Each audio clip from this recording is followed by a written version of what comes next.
Merci beaucoup. François Asselineau, Je pense, pour ce qui me concerne, que l'euro est en train de nous mener au désastre.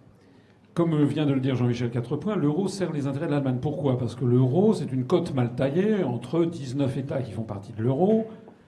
Et donc l'euro est coté sur les marchés financiers moins cher que ne le serait le mark, plus cher que ne le serait le franc. Et beaucoup plus cher que ne le serait la drachme grecque. Donc c'est une cote mal taillée. Mais si vous avez une monnaie qui est ainsi faite, la conséquence c'est quoi ? C'est que les Allemands bénéficient d'une monnaie qui est sous-évaluée par rapport à ce que devrait être leur monnaie. Ils ont donc une monnaie qui est inférieure à ce qu'elle devrait être par rapport à la compétitivité. Ils engrangent donc des excédents commerciaux géants. Et les excédents commerciaux, la balance commerciale qui vous intéresse, à juste titre, c'est l'Allemagne avec la Chine et probablement est l'un des deux premiers pays au monde à dégager des excédents commerciaux énormes. En revanche, la France a une monnaie qui est surévaluée. On peut estimer que la compétitivité de l'économie française imposerait qu'un euro vaille à peu près $1. Or, un euro vaut 1,17. Donc on a une monnaie qui est 17% trop chère par rapport à l'économie française. Le résultat, c'est que nous dégageons des déficits commerciaux géants. Ce que d'ailleurs Jean-Michel disait tout à l'heure en préambule. Or, quand on a des déficits commerciaux, non seulement on s'appauvrit, mais on crée du chômage, puisque tout ce qui est importé, on importe des emplois faits ailleurs. Exporter, c'est créer de l'emploi en France. Donc plus on importe et plus on crée du chômage. C'est aussi simple que ça. Donc l'euro nous mène vers le chômage en France. L'euro nous mène vers la destruction de l'industrie, puisque notre industrie n'est pas compétitive par rapport à cette monnaie. En revanche, l'industrie allemande en bénéficie, puisque l'euro est inférieur à ce qu'il faudrait pour la compétitivité allemande. En d'autres termes, l'euro est une espèce de guerre silencieuse qui permet à l'Allemagne de détruire l'industrie des petits copains. Donc on ne pourra pas rétablir l'industrie française tant qu'on n'aura pas une monnaie qui soit compatible avec notre économie. Il faut donc sortir de l'euro.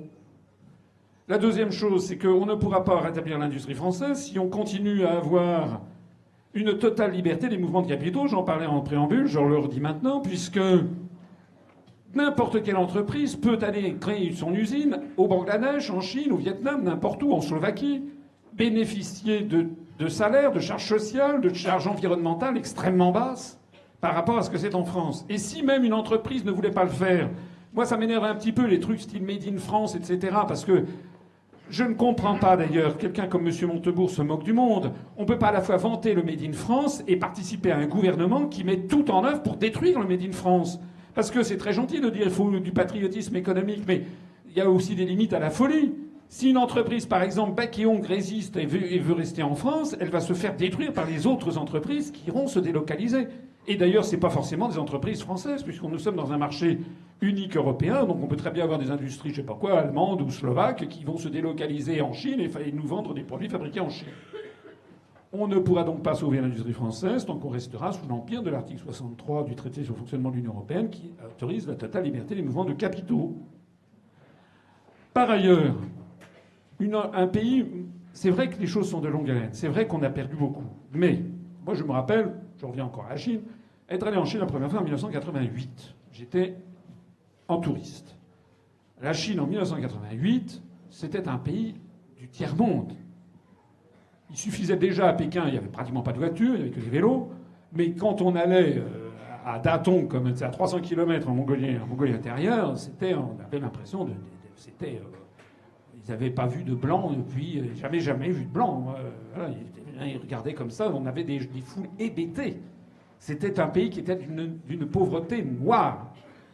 30 ans après, on a maintenant la première économie du monde, puisqu'en parité de pouvoir d'achat, le PIB chinois a dépassé le PIB américain.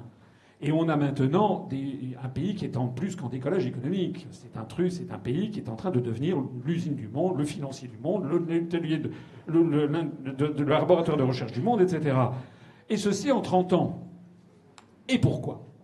Parce que l'on a, comme le disait Jean-Michel tout à l'heure, on a rendu aux Chinois leur fierté, et en plus on les a laissés travailler, on est sorti de l'utopie maoïste.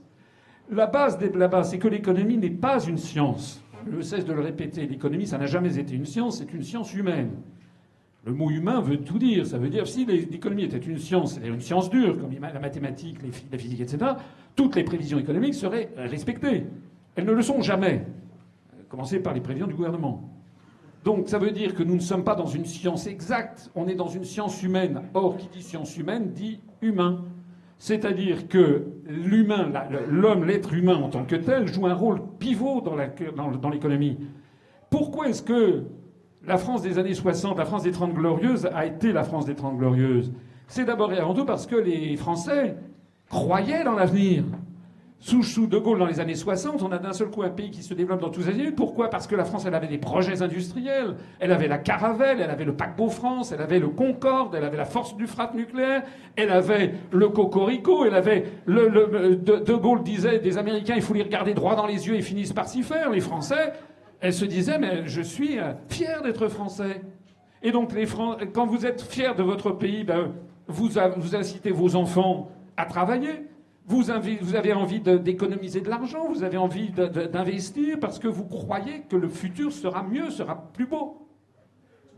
Nous sommes, nous, dans un univers qui consiste à dire aux Français, la France est foutue. Tout ce que nous avons été est nul. Nous devons tout détruire. Notre façon d'être au monde, le rapport avec l'État, les départements, les régions, les services publics, tout est un dénigrement permanent, constant de ce qu'est la France et les Français. Le résultat des courses, c'est que les gens se replient sur leur sphère privée, on les met dans une situation avec une monnaie beaucoup trop chère, ils voient les emplois filer, ils constatent le mensonge triompher dans les médias constamment. Ils voient des freluquets comme M. Macron, qui est incompétent dans ses fonctions et qui a été propulsé par des Drahi et compagnie pour servir les intérêts d'une oligarchie. C'est ça la réalité de la situation. Le premier point à faire pour rétablir une industrie en France, ça va de pair, tout va de pair, c'est d'abord rétablir la souveraineté et l'indépendance nationale et que les Français, de nouveau, soient fiers de leur propre pays, mais pas une fierté style Front National à la chasse aux immigrés.